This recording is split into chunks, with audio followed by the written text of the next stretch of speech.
নমস্কার বন্ধুরা, কুকিং ব্লগে তোমাদের সকল বন্ধুদের জানাই ওয়েলকাম।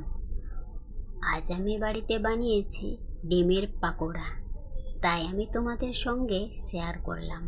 চলো বন্ধুরা দেখে নাও। বেসনের মধ্যে দিয়ে দিলাম বেটে রাখা কাঁচা লঙ্কা। এবারে দিয়ে দিব স্বাদ অনুযায়ী লবণ আর হলুদ। অল্প অল্প করে জল দিয়ে ব্যাটারটি রেডি করে নেব। ব্যাটার রেডি হয়ে গেছে, তোমরা দেখতেই পাচ্ছ। ব্যাটার রেডি হওয়ার পর ক্রাঞ্চির জন্য কিছু বিস্কুট গুঁড়ো করে নেব। বিস্কুট গুঁড়ো করা হয়ে গেছে। এবার কেটে রাখা ডিমটি এক এক করে ব্যাটারে ডুবিয়ে বিস্কিটের গুঁড়োর মধ্যে ভালোভাবে মিক্স করব।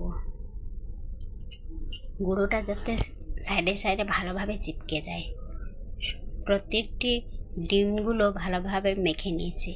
তেল গরম হয়ে গেছে, এবারে এক এক করে তেলে ছেড়ে দিব। যারা নতুন আমার চ্যানেলটি দেখছো, প্লিজ চ্যানেলটি সাবস্ক্রাইব করে নিও।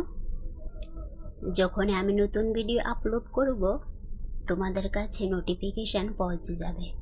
আর যারা ভালোবাসা সাপোর্ট দিয়েছো, আমার ছোট্ট পরিবারে যুক্ত হয়েছো, তোমাদেরকে অনেক অনেক ধন্যবাদ। এভাবেই তোমরা আমার পাশে থেকেও আমাকে সাপোর্ট করো।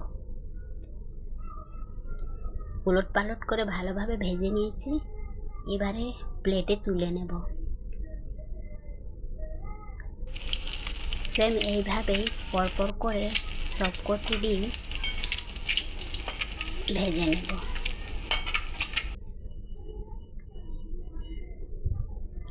এবারে প্লেটে তুলে নেব।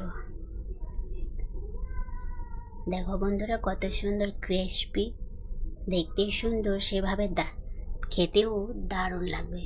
তোমরা এভাবে বানিয়ে খেয়ে দেখো বন্ধুরা। দেখা হবে নেক্সট ভিডিওতে।